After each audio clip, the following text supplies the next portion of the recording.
Viewers, जब भी मुल्क में मुआशी बहरान घेरा होता है, महंगाई आसमान को छूने लगती है और सियासी कशीदगी शिद्दत इख्तियार करता है, तो अचानक सोशल मीडिया पर कौन सा तूफान आ जाता है। आजकल सोशल मीडिया बिलखुसूस एक्स, ट्विटर, फेसबुक पर सिंधी और उर्दू बोलने वाले तबकों के दरमियान एक खतरनाक लफ्जी जंग रूज पर है। गाली गलौज, ताने और तारीखी हवालों को तोड़ मरोड़ कर पेश करने का सिलसिला रुकने का नाम नहीं ले रहा। सवाल ये पैदा होता है कि ये आग अचानक किसने लगाई है। क्या ये वाकई दो सकाफतों का तसादुम है या इसके पीछे कोई ऐसा खेल खेला जा रहा है जहां अवाम को आपस में लड़ाया जा रहा है ताकि असल मसाइल से तवज्जो हटाई जा सके। आज की इस वीडियो में हम इसी हसास मौजू पर बात करेंगे। हमारे साथ रहिएगा। पिछले कुछ दिनों से सोशल मीडिया पर जो कुछ हो रहा है वो किसी भी बाशऊर इंसान के लिए लम्हे फिक्रिया है। आप किसी भी सियासी या समाजी पोस्ट का कमेंट सेक्शन उठाकर देख लें, आपको सिंधी और उर्दू बोलने वालों के दरमियान एक दूसरे के खिलाफ जहर उगला हुआ मिलेगा। कहीं सिंध की तारीख और सकाफत पर हमले किए जा रहे हैं तो कहीं उर्दू बोलने वाली कम्युनिटी को ताने दिए जा रहे हैं। पुराने जख्मों को दोबारा कुरेदा जा रहा है।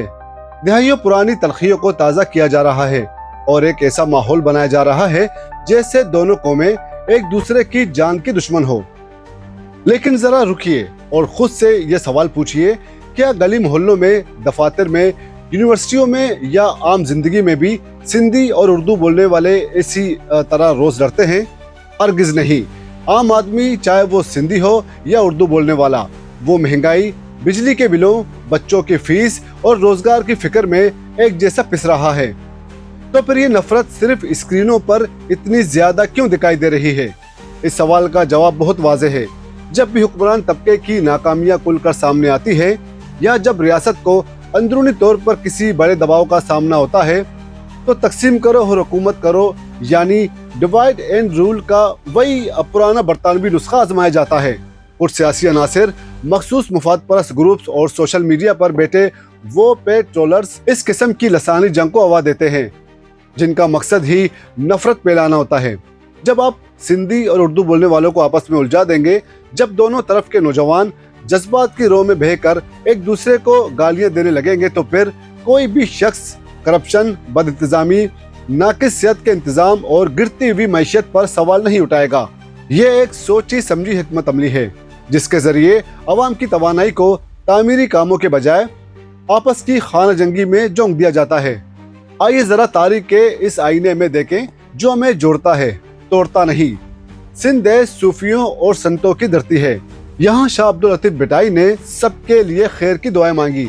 यहाँ सच्चल सरमस और लाल शाहबाज कलंदर ने मोहब्बत का पैगाम दिया। इस धरती की तारीख गवाह है कि सिंध ने हमेशा बाहर से आने वालों को गले लगाया, इन्हें अपनाया और एक मुश्तरका तहजीब जन्म ली।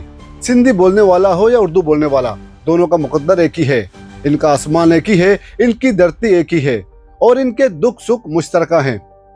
क्या उर्दू बोलने वाले सिंध की मिट्टी से मोहब्बत नहीं करते? क्या सिंधी बोलने वाले इस सूबे की तरक्की में अपना खून पसीना शामिल नहीं करते? हकीकत यह है कि दोनों एक ही गाड़ी के दो पहिए हैं। अगर एक पहिया खराब होगा तो गाड़ी नहीं चल सकेगी। वक्त का तकाजा है कि हम सोशल मीडिया के इस गुबार को छान कर हकीकत की तरफ देखें। जब भी कोई शख्स आपको जबान, रंग या नस्ल की बुनियाद पर किसी दूसरे पाकिस्तानी के खिलाफ भड़काने की कोशिश करे तो फौरन समझ जाए कि वो आपका खैर ख्वाह नहीं बल्कि आपका दुश्मन है। हमें सोशल मीडिया पर ऐसे किसी भी बयान, वीडियो या ट्रेंड का हिस्सा नहीं बनना चाहिए जो लसानी फसादात या नफरत को हवा देता हो। हमें बतौर कौम मैच्योर यानी समझदार और संजीदा रवैया अपनाना होगा। हमें एक दूसरे की जबान, सकाफत और हकूक का एहतराम करना होगा। सिंध की असल खूबसूरती इसके तमाम वासियों के इत्तेहाद में है, चाहे वो कोई भी जबान बोलते हों। लेकिन यहाँ एक बात वाज़ेह करना भी जरूरी है कि ये कोई पहला मौका नहीं जब कौम को, अवाम को नॉन इश्यूज पर उलझाया जा रहा है।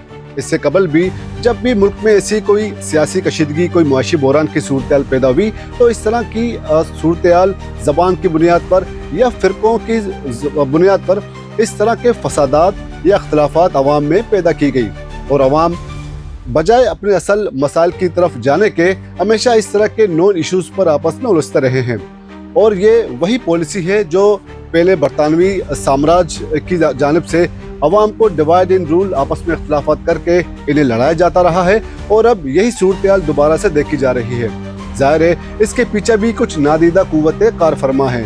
हुक्मरान तबका चाहता है कि इस तरह अवाम आपस में एक दूसरे के दस्तो गिरेबान हो और ऊपर जो हुक्मरान तबका है उनके मफादात, उनके इंटरेस्ट एक ही है।